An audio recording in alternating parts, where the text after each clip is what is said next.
Hello, this is Semantic Sense, and today I'm going to walk you through a tutorial on how to create an animation frame by frame. So what I've got here is a finished product for an image that I made an animation from.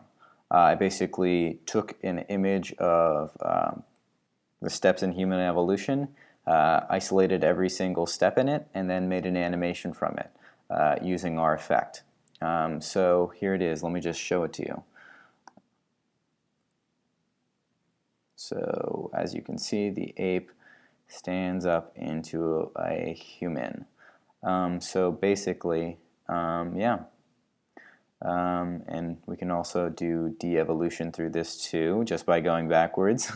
What we're going to do today is we're going to use Photoshop to create a series of bars that will essentially be a picket fence through which you can see strips of frames from.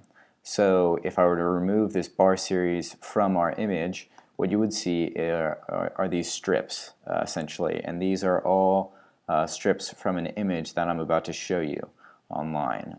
So there are all the strips we need. So this tutorial is going to cover essentially things like repeating transformations, creating an animation from silhouettes, using the select tool for specific regions and specific ratios of selections, and some worthy shortcuts like the deselect command and also the paint bucket command. So let's get started. What I'm going to do is immediately purge my palette. I'm going to delete everything on it, and I'm just going to close everything I have, not saving either, which is a bad habit.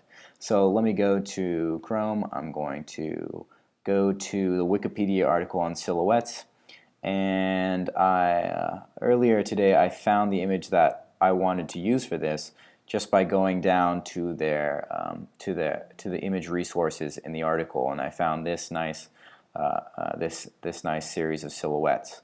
So this effect is only possible to pull off with silhouettes, really, but you can work with it.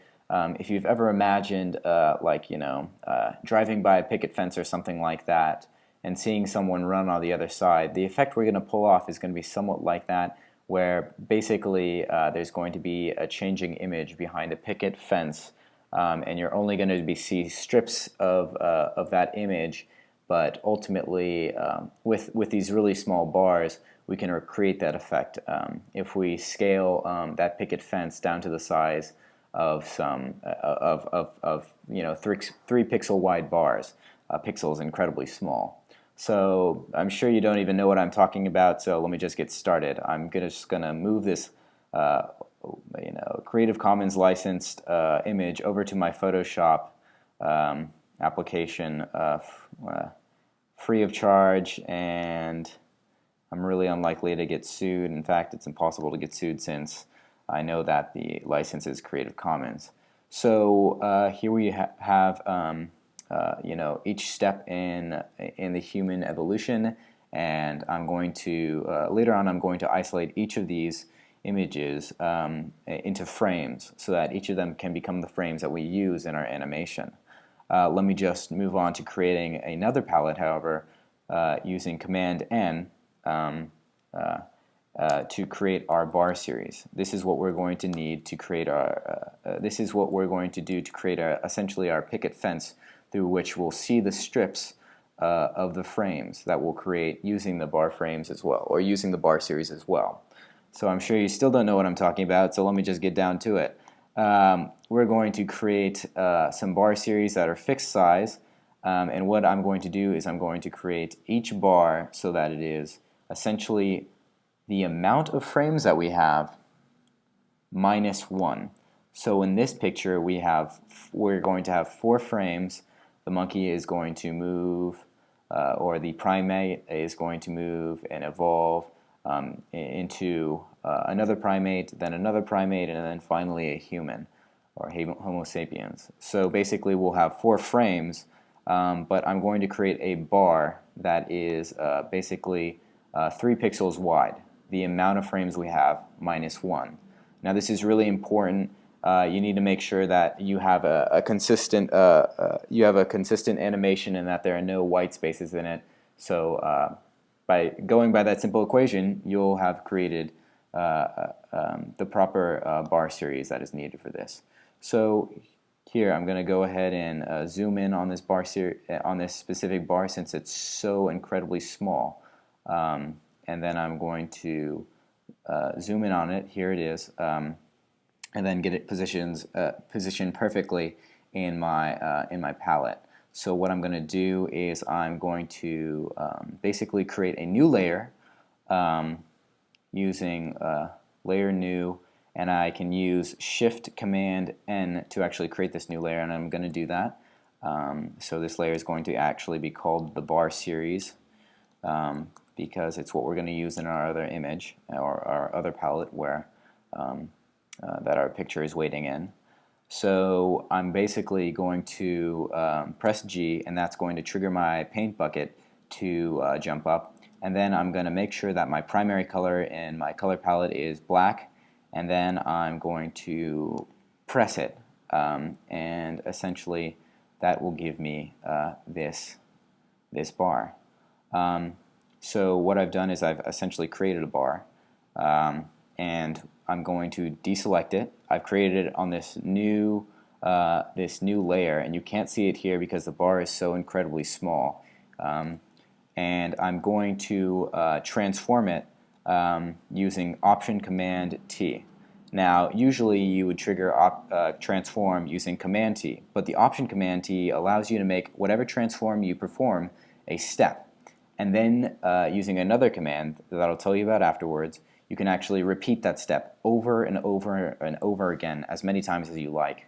And you'll be able to see that. I'll just get down to it. So what I'm going to do is I'm going to move this over. The command Option T also creates a new a duplicate of the current layer. And then by pressing Enter, I've automatically completed the step. So what I'm going to do to repeat the step is do Shift Option Command T, and this is just going to allow me to basically hold down Shift Option Command and then press T as many times as I like to create a new layer. And as you can see over here, I'm creating multiple layers just based off of that. So what I'm going to do is I'm going to keep copying these layers, and now I have like 20 bars. Now what I can do from this point on is I can actually go over here. I'm going to zoom out just so that you can see that 20 bars have been created, and move over here, and here are the 20 bars, and I'm going to merge all of these layers together by holding down Shift and selecting the first or last layer in the series. I'm going to hold down Shift and then go down to my first or last image, and then select, and then click it basically, and then do a right click to bring up a merge layer, or my layer options. So I'm going to merge all the layers so that they're now one. So we now have one of these. And guess what I'm going to do now? I'm just going to press Option Command T like we did before, and that's going to duplicate the layer and allow me to basically move it over one step and essentially perform the first step, and basically allow me to create a repetitive step that I can do over and over, perform over and over again. So essentially what I'm doing is I'm doing what we were doing before, only now exponentially. So I press Enter, and there, it's created. So now all I need to do is do what I did before and press Shift Option Command T, and it'll immediately create more of these.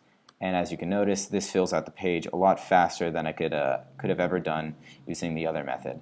Now I could do that step again. I could perform the option, and I could perform the selection process and move it over and make sure that it's actually a pixel apart from the last bar, as you notice I did before. But that takes too much time. It's unnecessary at this point. This is moving fast enough. So now I'm going to merge all these layers again, just because we want it to be one consistent layer. So all the layers are merged. Now they're together and we have a bar series.